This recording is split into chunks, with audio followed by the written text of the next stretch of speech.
All right, well, thank you all so much for joining us for a trip to Venice's canals and islands with Jack Holmes. Romantic Venice captures the heart. Its canals and gondolas are legendary.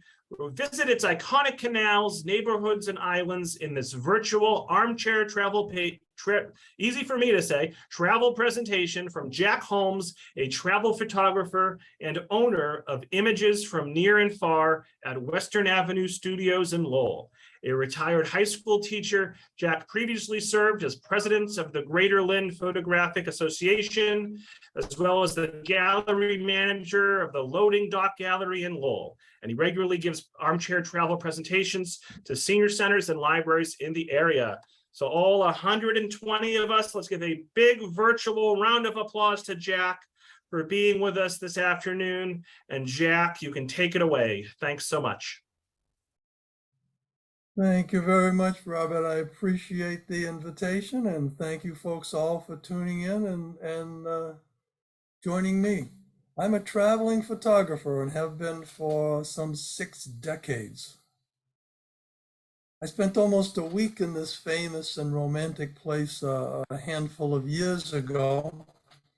Venice is high on the boot of Italy, on the Adriatic Sea. My wife was traveling in Spain at that time, so I was traveling alone for about a month in May and June, a handful of years ago.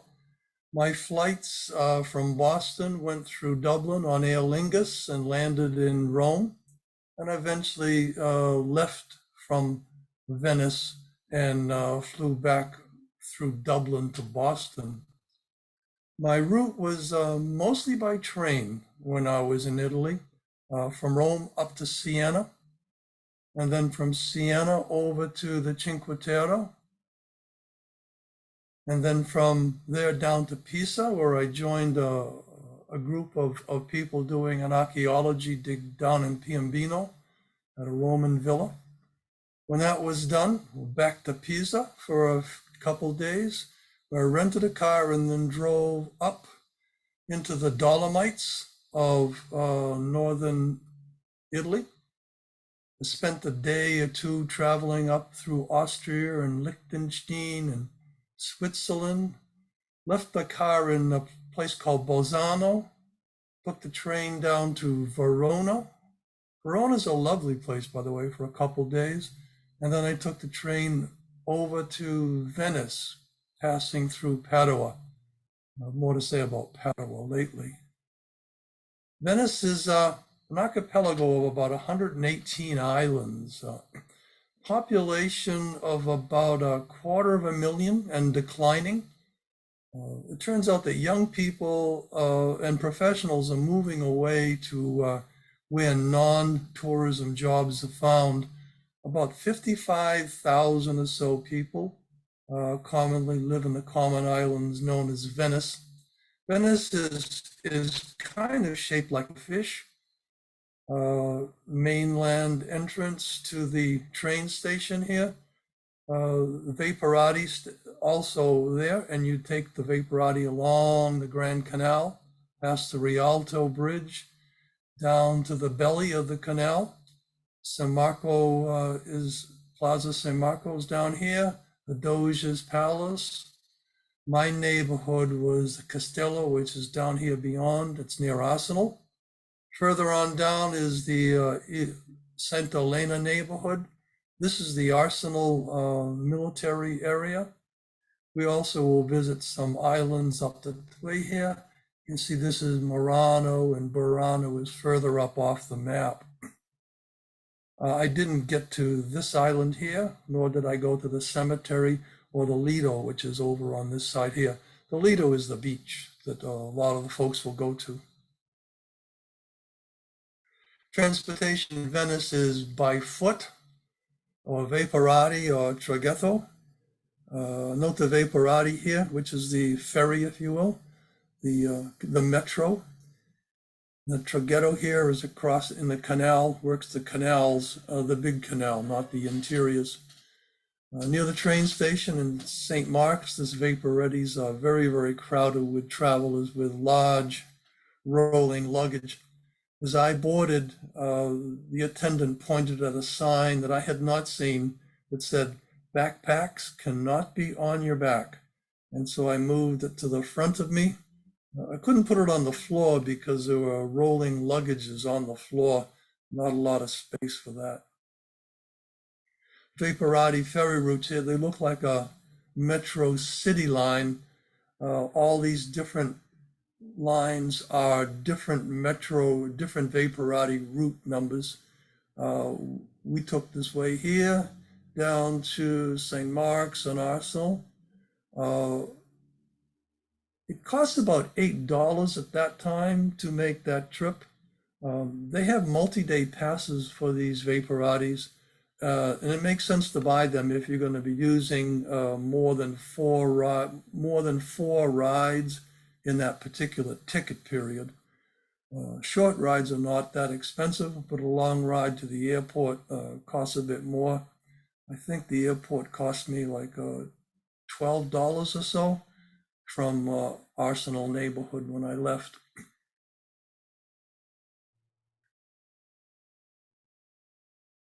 Iconic Venice, travelers over arched bridges, gondolas for tourists, barges that deliver things along the canal, and then always reflections. The canals are relatively quiet and some beautiful reflections come into these spaces.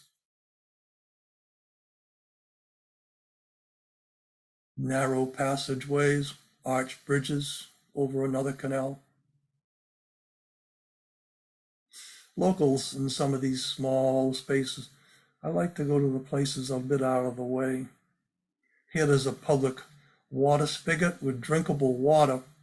These are very commonly used by locals and knowledgeable tourists, much less expensive than buying bottled water at the stores.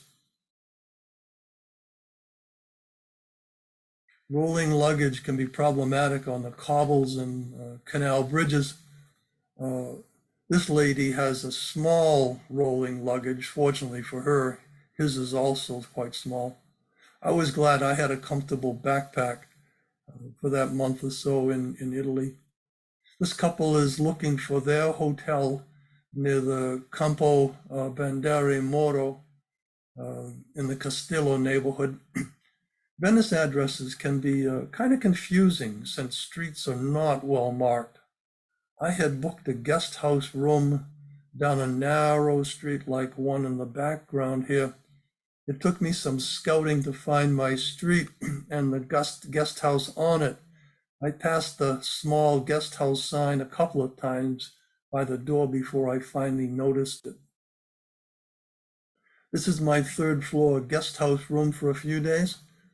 Originally, I had planned for 3 nights here in Venice, and I chose this place because it was cheap at $75 a night. It had a spotty Wi-Fi, which I really was unhappy with, and had a shared bath, and quick breakfast was included.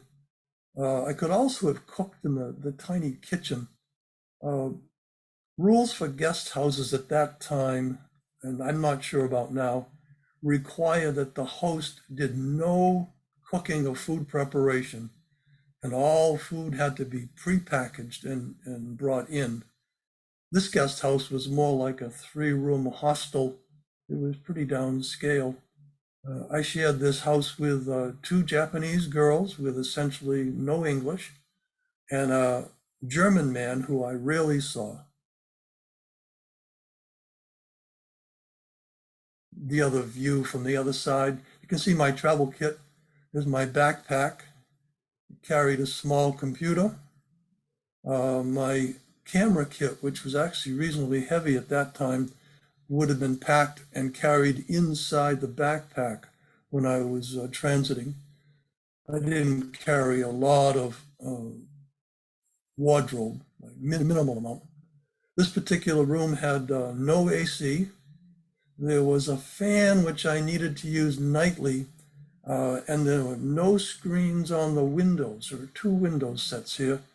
And the last night I got a bunch of mosquito bites when I didn't turn the fan on. You kind of get what you pay for, I guess. When I had arrived in Venice a day early, I booked a nicer $125 hotel room that included breakfast in a different location. After the fact, in retrospect, I wish I had stayed in that hotel for the whole trip. You do get what you pay for. I have since learned how to use filters on these lodging sites that I work with, like booking.com and Airbnb. This is my local restaurant nearby, just down the narrow hall street from my guest house. Most tourists sat outside, but I preferred to sit inside where it was cooler. While I was eating lunch one day, two Chinese men in suits came in and went out back. I asked my waitress, who were they? And she says, oh, the owner and his son. So I thought it was kind of interesting. A couple streets down from where I was living, there was a Chinese restaurant, and I don't know if these folks were related to that or not. This is my lunch in the restaurant, orchetta with gorgonzola sauce, a local white wine called frutana, and usually bread and water is always there. With lunch done, it's time for a walkabout.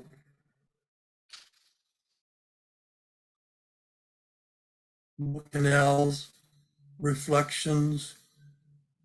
I really kind of like looking for these. This is a view from the balcony of the Correa Art Museum, looking out onto Piazza San Marco, the bell tower, and the basilicas at the far end. Okay, from the Correa, we are going to be heading out through the portals to the into St. Mark's Square. It's quiet and cool in the early morning. You can see down here a lot of the pigeons which are there, and it's always pigeon chasing time for kids. These pigeons all kind of gathered around when the girl bent down. I think they expected to be fed. I don't know if she was or not. St. Mark's Square is busy later in the morning, and certainly all the rest of the day. Long lines for attractions. This morning, there was a commercial fashion shoot near the Doge's Palace and the San Theodore columns on the Grand Canal. There were even a few photo ops for me as this young lady posed for me. Lovely smile. I'm not good at posing models. I found this particular young lady most photogenic as she was photographing some of the columns of the San Theodore columns, which are over on this side here. And she sat down, and these tourists could almost hear them say, "And those shoes." This couple is waiting for a traghetto that's going to go from St. Mark's Square across the Grand Canal to San Giorgio Maggiore. We see this landmark quite a few times when you're on the main island. Traghettos are large gondolas that work the Grand Canal. In 2015, they were $2 for a one-way trip across the canal. It's a nice way to experience a gondola ride, which is much more expensive. I've seen this particular scene a number of times in tourist photo posts. This is my digital painted version of that same scene. Gondola vendors are required to do these Grand Canal commuter routes periodically as a condition for their more lucrative interior canal route licenses. San Giorgio across the canal. In the popular locales, the streets are very crowded during the day and then into the early evening. Many tourists taking selfies at that particular time. The selfie stick was almost like a cane. Okay, it's lunchtime. Sepia, it's a pasta that's infused with cuttlefish ink. Bread and water is always brought at an additional cost, and don't order the tap water. That's not cool. Okay, I'm back out walking and photographing. It's a painted version of the canal ride. I'm using this as my background today. A recent NOVA program on PBS talked about the construction of Venice. These marshy, soft islands, it turns out, were stabilized by and hardened by driving long poles deep into the mud, really, really close together. And in doing so, it forces the water away from the mud and the posts. They laid wooden planks across the top of those posts, and then a layer of hopefully impermeable limestone on top of that. In some cases, it's not quite as impermeable as you like, and water sometimes seeps up into the floors of some of these spaces. Bricks and mortar were then built further up, and the rest of the building goes up. So all of these buildings are resting on log pilings that might be 6 inches in diameter or less, driven deep into the mud. Salt water is the enemy of this kind of construction. The salt water will seep up into it, and during the high waters, the aqua altas, it really does almost flood. It gets into the pores of the bricks and the mortar, and then as the water evaporates, the salt crystals harden, and that hardening and rearranging of the crystals actually takes up more space than the water solution, and it actually breaks the holes bigger and makes them even more porous and more fragile for the next water episode. Okay, we're back off. More canals, reflections. When there's not a lot of traffic on the canal, you get a lot of nice reflections. Narrow streets for this, probably a tourist couple because they're quite young. Didn't see a lot of young folks here except for tourists. You can pose with these buskers out in the plaza. Local. Narrow streets. Just coming back from shopping. Okay, it's late in the afternoon. It's aperitivo time. It's kind of like our happy hour. They give you free large capers and olives and peanuts, accompanying a glass. It tastes better with wine than limoncello. I found out that limoncello was an after drink aperitif. It took me a while to learn that. This is a gondola parking lot just off St. Mark's Square. This 4-star Cavaletto hotel at that time was about $250 a night. I don't know what it is now. I get the feeling it's probably a little bit more, but it's hard to figure that out at the present time. After a couple lovely days in Verona, before I got to Venice, I was going to take the train from Verona to Padua, and where I thought I'd spend a couple days, I found Padua very underwhelming and decided before I even had dinner that I wasn't going to stay very long. So I booked an extra day into Venice, and I booked a hotel, small hotel around the corner from the Cavaletto that was a lovely small place for about $125 a night. And after my cheap hostel, I kind of wish I'd spent my time there, but it was too late to do that. The parking lot for gondolas.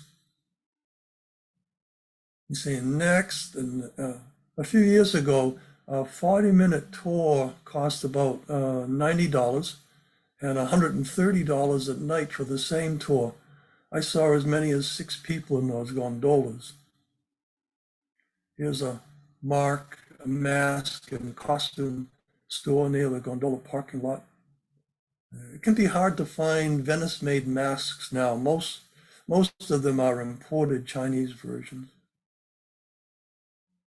An early morning delivery to some high-end shopping stores, Prada. Everything is hand delivered by rolling carts here in Venice. Okay, we can go shopping. Whatever you want, honey, he said.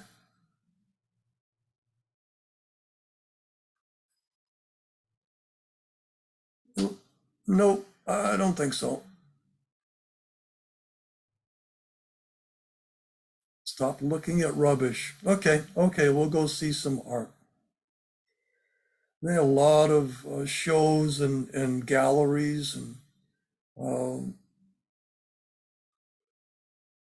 stopped at a photographic exhibit by Sebastião Salgado. He's one of the famous Portuguese photographers. I really enjoy his work. I decided to go to some art museums. That's also across the canal of Doce d'Oro. From the top of the bridge of Ponte dell'Accademia, looking along the Grand Canal, is the Vaporati stop at Accademia. Local traffic in the canal. This connects the San Marco district at the belly with the quiet side, Doce d'Oro. Has a few museums here, and it's less busy than the main body of the fish. This is the quiet side.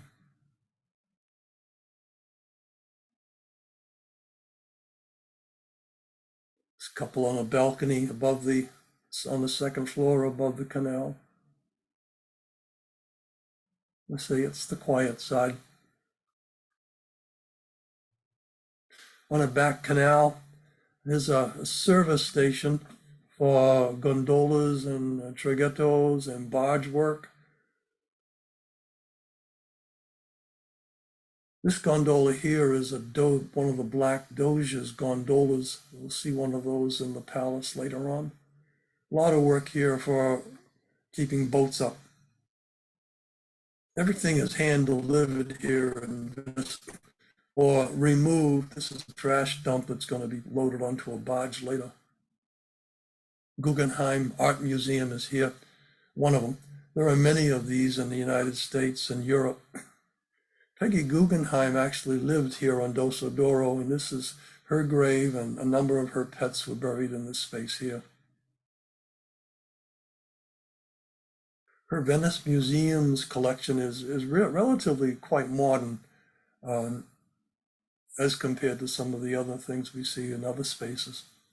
This lady is amused by me photographing the scene. This is an Alexander Calder mobile that was continually moving in breezes that blew in from the canal. Some more of the museum pieces. And then a view out to the Grand Canal. Guggenheim backed up on the Grand Canal, and Accademia is on the other side. Still on the Doce d'Oro, these school kids are on their way to the museum. They're going to be heading to the Accademia Bell'Arte, which has a lot of Italian masterworks on display. It's at the end of the Ponte dell'Accademia. Here, a museum docent is pointing out details near the Rialto Bridge. Notice up on top here, the laundry hanging out of this Carpaccio Rialto Bridge painting. We see a lot of laundry hanging out in Venice. Room with the Last Supper. This is a massive piece, and you can see by the size of the people how massive this Paolo Veronese painting is. I think we normally only see a small portion of it when we're looking at this.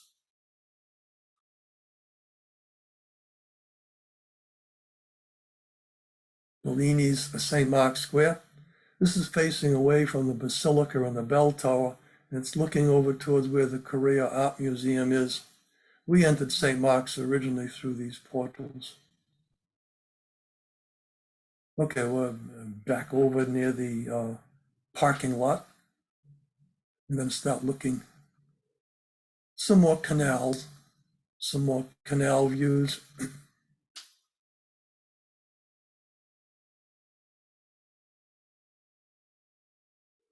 Some interesting pictures, some interesting views when you walk along the canals, like this fella here on break time.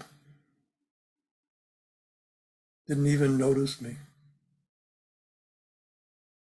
I don't know what this fellow's story is, but it looks like there's some kind of story there.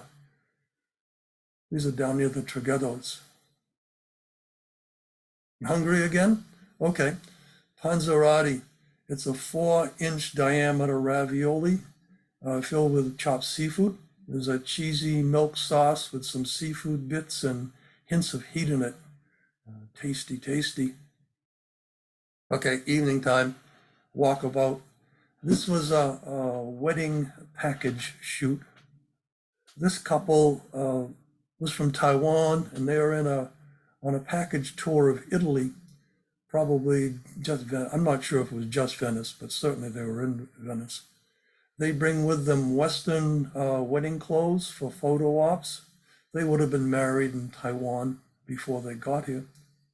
My wife and I have seen these shoots in Rome and Paris and Melbourne. These week-long trips may have a handful of couples, certainly a photographer or two and assorted assistants and handlers for this whole part. Once we were in Prague, my wife and I saw and photographed 6 brides who were posing near that famous clock in the plaza. And the brides were showing off the sneakers, their fancy sneakers that they were wearing underneath their bride gown. Very interesting. This particular couple then sat in the traghetto. They were well lit by the photographers. Wonder what they were going to do after this fast shoot. Well, I know I'm going to Vivaldi concert sounds like a good idea to me. I had bought my tickets the day before when I was over at the museum on the other side. I don't know if this venue was a former church or what it is, but it certainly is now a concert venue. Lovely, lovely concert. Note the uniform, black t-shirts, blue jeans, black shoes. All of the members of this particular orchestra were that way. Okay, now we're walking back on St. Mark's Square. This is in the evening. There are many open jazz venues with table service. Standing is free, but sitting and drinking costs significant money.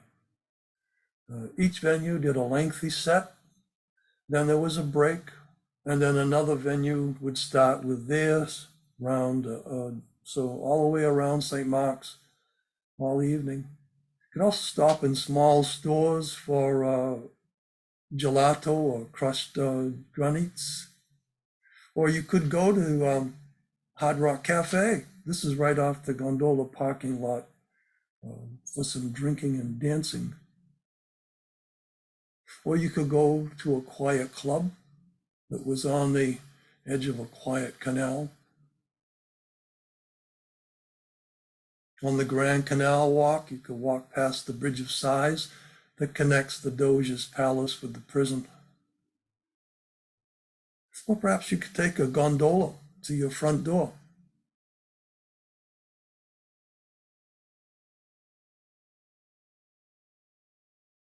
I planned a day trip to other islands of Venice, Murano and Burano. The number 12 Vaporati takes you from Arsenal around to Murano, about 45 minutes one way, another 30 minutes or so to Burano. The ride back takes over an hour. I didn't stop at Lido, which is the beach, or the cemetery, like I said before. It was a long day and it was really kind of hot there. Grand Canal traffic, Vaporitis, San Giorgio Maggiore. This is from the deck of the number 12 Vaporati.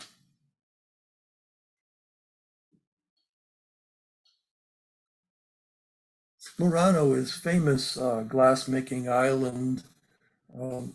This comet glass star was installed in 2007. Kind of reminded me of the Choluli in the Museum of Fine Arts in Boston. Lunch, not lunch, but a morning snack of macchiato, a roll, and hard-boiled egg. Murano is much less crowded than Venice, and it's a lot lower, 2-3 stories high. Murano is, besides the glass, it's also noted for a lot of flowers. It's a quite pretty place. I stopped in Murano because at Western Avenue, there are a number of glass workers. There's a barge, you could buy these heavy glass pieces and it costs a lot of money, and they will ship these things anywhere in the world for you. Okay, we're back on the number 12 Vaporati to Burano.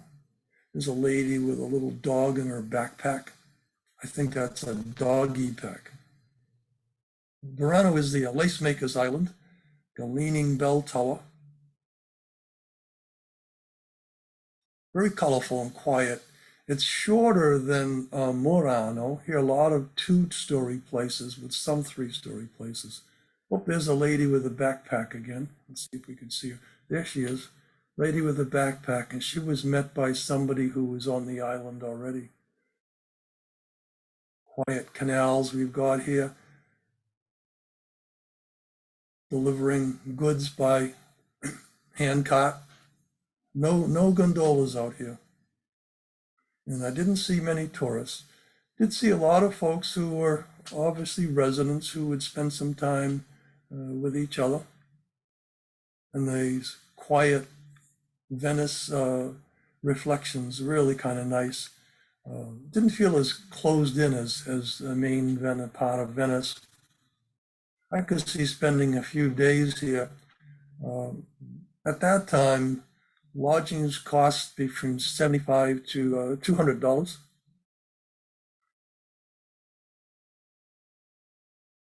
Okay, lunchtime.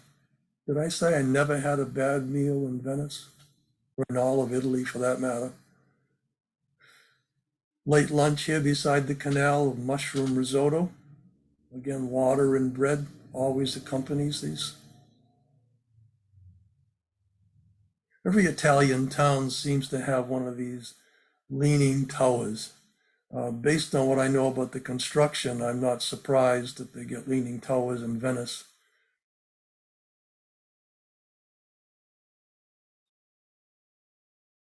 It's a row building, passageway that goes through the buildings. They're kind of interesting little things. These they're called sotto portegos that pass between underneath the buildings. More walkabout in the neighborhood. Lady taking care of some plants.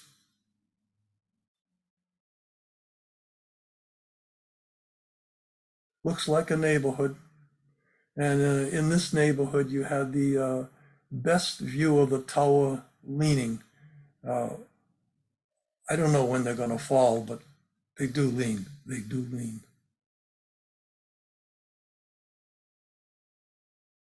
Continuing on, this neighborhood kind of gets a lot of some of the water that comes up through the tiles on the ground and then settles into the spaces. These are abandoned buildings. Aqua Alta, which is the flooding tides, they happen because the moon and the sun align with and the high tides align, and then the winds blowing up the Adriatic. So the water will come into Venice and then will flood over. So the first floor of many of these buildings can actually be quite very wet, and they can lose things quite a bit. And so a lot of them, they're not occupied in the first floor. This particular set of buildings has what appears to be black mold on the exterior, and there was a little odor to it that I suspect makes these buildings uninhabitable. But at no time did I see any of these buildings being taken down and replaced. So I honestly don't know what the outlook for places like this are going to be. Venice is sinking and the water is rising. We're talking very slowly to be sure. 500 years ago, they might have had 2 aqua altas a year. Now they can have a dozen of these things, and it's so things are kind of shaky.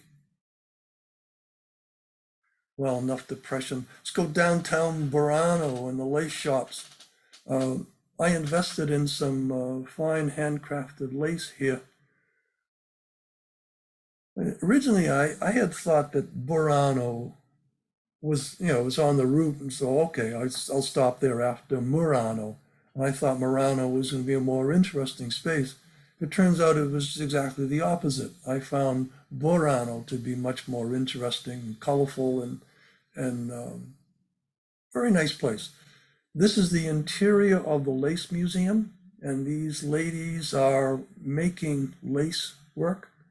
It's a dying industry. The older ladies who know the knots have no young people to teach them to.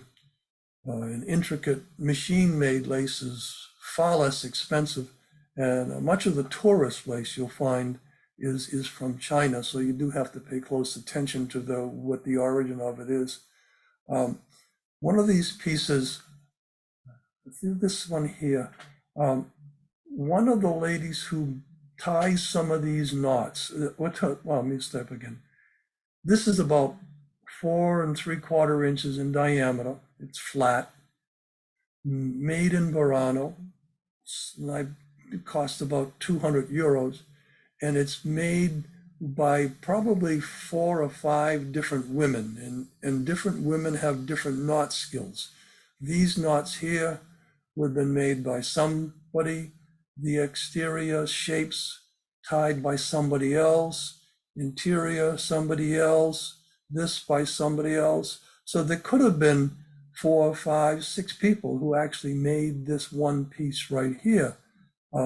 One of the ladies, they said, was 90 years old, and the knot that she ties, she has not been able to find anybody to learn. And so when she dies, that knot will be lost from the handicraft and the craft. This small 2.5-inch butterfly is a complex 3-dimensional piece that's made on a loom in Venice. And this one costs 50 euros. The threads on the loom are coarser. The color here is a cold white, whereas the colors on the handmade lace, that silk is warm color. I don't know how permanent the colors are of these threads, but this is a framed piece that's on my wall.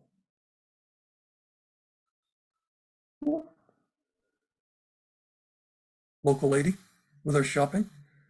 These are some of the few tourists that I saw when I was in Burano. More garage delivery. A lot of water being delivered here. It's like a guy is washing something out. A lot of reflections. This laundry on the line. Okay, we're back on the number 12 Vaporati, heading for home. I don't know if this is one of the wedding couples or not.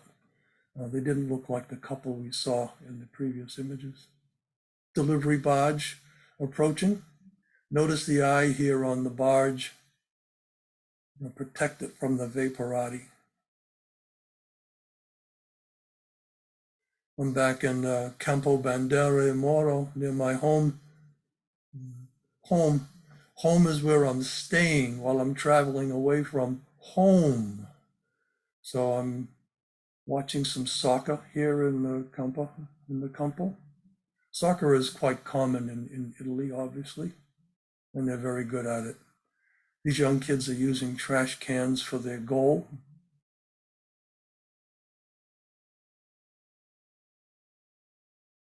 This gentleman, is accordionist, is off to work. A lot of these fellows will play at outdoor restaurants for tips. Well, I'm off to dinner. I chose some octopus salad and then a stuffed squash, looked like a butternut squash. On my last days, I was heading out to the tail of Venice, past Arsenal, San Giorgio Maggiore in the background, and St. Mark's.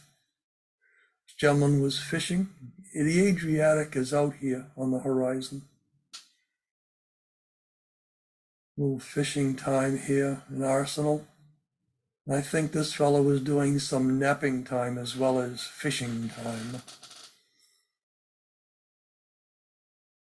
Cruise ship entering Venice. These cruise ships are not welcome by some residents since passengers sleep and eat most of their meals on board. On shore, they will buy souvenirs and lunch and possibly take a paid tour. The wakes off of these ships are problematic because they cause erosion of soft materials and they're not welcome anyway. Recently, Venice has been trying to ban these cruise ships from the Grand Canal, and they've been berthing them outside of the Venice fish. Passengers then take a small tender to the main islands that they're going to be visiting.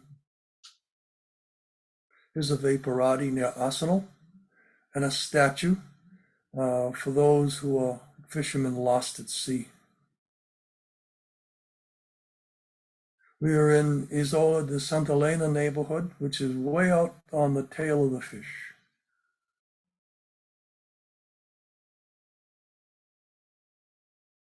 Eye of Venice. In a small little park that was out there. There was a turtle and a yellow water lily in this little park pond.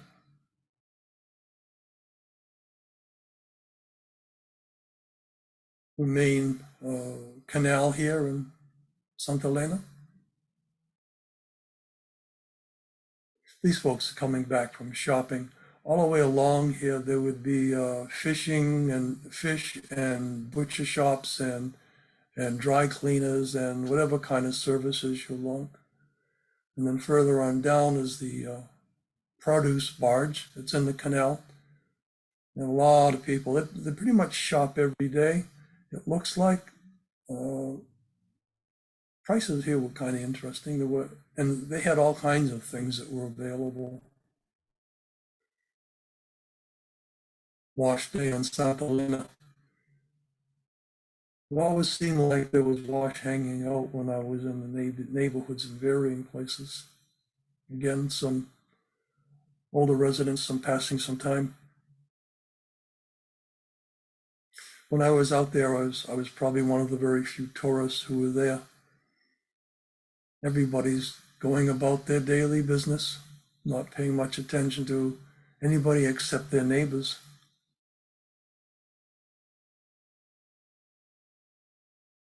Local traffic here on the canal, parked boats. There are no gondolas in here, and certainly no cars. Okay, we're heading back along the Grand Canal. Isola San Giorgio Maggiore here in view.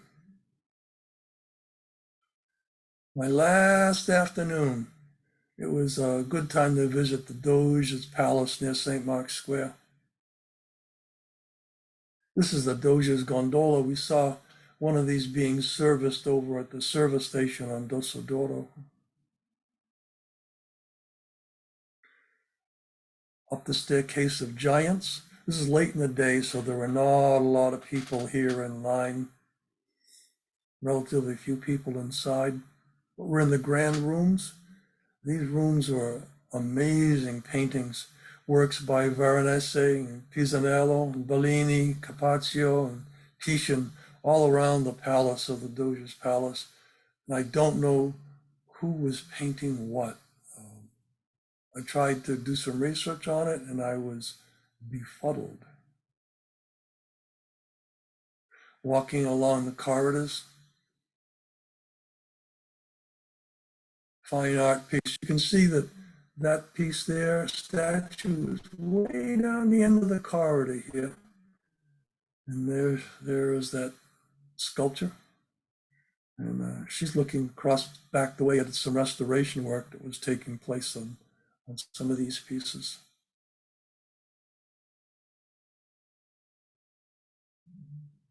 More walks along the corridors. And then I'll view out this window towards the San Giorgio Maggiore. It kind of looked like a painting when I was there. This view to the Arsenal neighborhood, not so much a painting, but the Arsenal neighborhood nonetheless.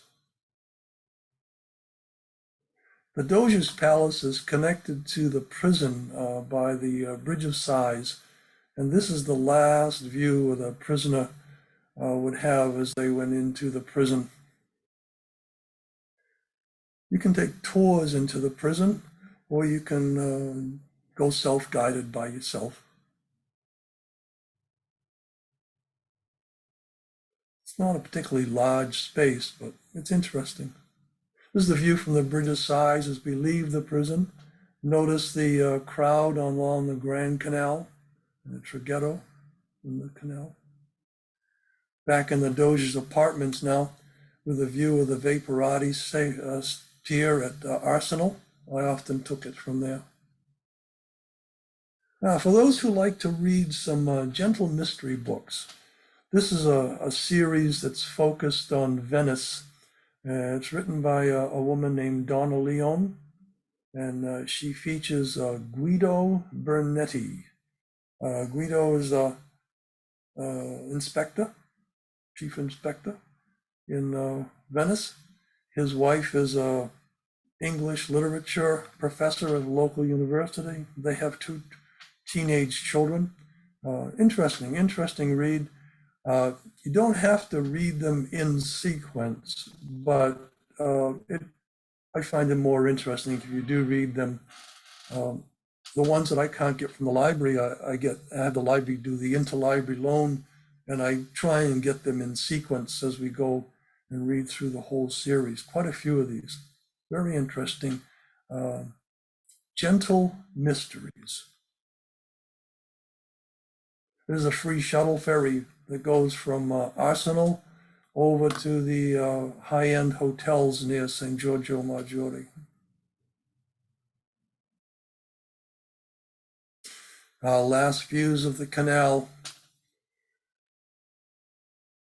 Hopefully the last views for those boats.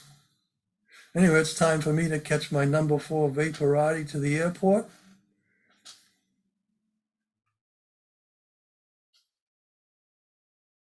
Thanks for traveling with me. Travel light and wear a smile. Thank you for tuning in and traveling with me to Venice. And Robert, I'd be happy to answer any questions that anybody might have. I can also be contacted by email at jackholmes@yahoo.com or at my studio at Western Avenue Studio. Robert, sorry for interrupting you, sir. No, I interrupted you. So that's a good point, though, folks. Jack's email address and mailing address and location of his studio and gallery are on the slide there. So let's take 10 minutes of questions. Peggy asks, how much camera gear do you carry on a trip like this? On that particular trip, I was still using a DSLR, and that whole little pack that you saw weighed with my lens, weighed about over 6 pounds. I have since switched to using a mirrorless camera, and its package now is about 2 pounds. I also have begun using a camera phone, so I use both the camera phone and mirrorless Sony lens, Sony camera with a telephoto lens, because I only work with one lens. That weighs about 3 or 4 pounds altogether. Barry asks, how do emergency services get around in Venice? With difficulty. If you read Donna Leon's things, there are small boats fast, small boats. You saw in St. Helena some of the small boats that people had in the canals. Small boats are driven by pilots from the hospitals or the police, and they can get around the canals quite well. At least if you read the books. In reading the books, it sounds like it's easy. And it could be like a 10 or a 15-minute walk between places. But generally speaking, transportation is by some kind of small boat. So Karen asks, what time of the year was your visit? And Sandy asks, when is the best time of the year to go? Oh, best time of the year, good question. I was in Italy in May and June, and particularly in Venice in early June. It had started to get quite warm. The really major crush of tourists had not yet happened, I don't think. But I honestly don't have a good answer for when the best time would be. I don't know. I don't dare give an answer to that question. If I were to go back, I think I might try and choose a September or a May. But I'm not sure. I don't think I'd be there in the winter. Based on what I read in the Brunetti books, it can be cold and damp in the wintertime. So May, September. In the real summer, I think it's really hot. Joyce asks, I was going to ask you about the Donna Leone book set in Venice. She describes her characters moving through Venice in a way that makes me feel like I know the city. Yes. Do you agree? And or is the city really different from the way she describes on the page? No, she does a very nice job of doing the locales and the spaces. After reading the book, I kind of wish I had been to some other parts of the city that I had not been to. I did not really go into the head of the fish very much. I spent most of my time down towards the belly and Arsenal and that region, Castile, so Dosadoro. So I missed some of it, and I would need to go back, and probably a September might be a good time. So folks, our last call for comments and questions. Stephen says, you talked a little bit about tides, but do they have concerns about the daily tides changes, or is this not a major concern? The daily tides, it didn't seem to be much of a problem. And watching that production by PBS, it was a Nova program that talked about Venice, and they talk about the tides, the high tides, the aqua altas. And in some cases in the Brunetti books, they talk about the aqua altas and putting the walkways down in San Marco, and having to walk. They have galoshes available, or what they call Wellingtons maybe in England. So everybody there has some Wellingtons available. So if they have to, they can quickly put them on, because it does make a mess. They are worried about it, and how if and how they can solve the problem. If you're really interested in that, I'd recommend the Nova program on Venice. If you have Comcast and can search it out, or search it out from GBH, I would recommend that if you're interested in that kind of thing. Yeah. Okay, let me run through some comments and some additional short questions. Kathy says, my understanding is cruise ships have now officially been banned. She says, too bad you didn't stay in La Resenda, right there in Campo Band. Another enjoyable presentation. Thank you so much. Jane says, thank you. I enjoyed this. June says, I love the reflections. Rika says, thank you. Very nice traveling with you to Venice, Mr. Jack.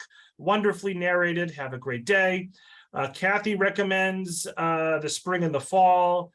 She also notes that February has been good for some years. Bonnie says, part of what I love about Donna Leone's books is how she describes the culture of the residents, particularly their love of food and the painstaking shopping and meal preparation with fresh, simple ingredients. Gail asks, when did men build Venice as you described? Do you happen to know when Venice was built, Jack? I don't have a good time. I'm going to say easily 500 years ago, maybe six. And the first islands were the ones up closer to the airport, I think. And they found that these marshy islands, if they drove those stakes were, I think, probably about 6 inches in diameter, 7 inches in diameter when I saw them in the NOVA program. Um, I'm going to say certainly 500 or 600 years ago was the beginning. Yeah. Lisa and Bonnie say that Saving Venice is the name of the PBS NOVA program that you referenced. Teresa says, yep, Teresa says, thanks for the trip down memory lane and the beautiful photography. I just visited Venice in September. Oh, no, I'm sorry. I visited Venice in September many years ago and visited many of the places you did. A highlight of my trip was seeing Elton John pass by in a boat. How about that? We had an Elton John sighting in Venice. Wendy says, it seemed that COVID devastated Italy so tragically to the point where they may never recover. Do you know if they have recovered? I think people are still going to go to Venice and Florence, and I think as most of the places, it'll work its way back. We spent a little bit of time in Europe recently and found things were kind of I don't want to say messed up, but you did have to kind of plan a little bit. Since the COVID restrictions have dropped, it doesn't seem to be as much of a problem coming home again, because you don't have to get the COVID tests. But you never know. So when you go, you do have to be prepared to I don't know. We had to be prepared to show our documentation for COVID inoculations. And it's always a surprise when you find that they've changed the rules on what's happening when you're there. And it can be a difficult time to try and adjust to that. So be prepared to be unprepared. Let me read it. I'm going to run through a few more questions so we don't go too far over here. These are actually more so comments. Stephen says, thank you, and I love the presentation and the colors you captured in your shots. Carol says, great job presenting Venice. Maria says, thanks so much. I really loved your photos and presentation. Judith says, thank you, beautiful photos. Barbara says, many thanks. Now I want to go over there. Kathy says, Venice goes back to at least the 700s. Marcia says, the construction of Venice started in 5th century AD. Ashley says, thank you. Let me jump over to the Q&A. So Margaret asks about the email tomorrow. Yes, there'll be an email tomorrow with this recording, with a feedback survey, and with some other upcoming virtual armchair travel presentation info, including the link to Jack's Antarctica talk in December. Jack, we have passed the 3 o'clock mark. Do you have any last words for the group? No, I'm good. Thank you so much, Robert. And thank you folks all for tuning in and traveling with me. I really appreciate that. All right. Thank you all so much. Look for that email tomorrow. And we have a few more armchair travel presentations between now and December. And I hope you can make those. Info will be in the email tomorrow. Thanks so much. And I hope everyone enjoys the rest of their day. Bye-bye. Bye, Jack. Thank you.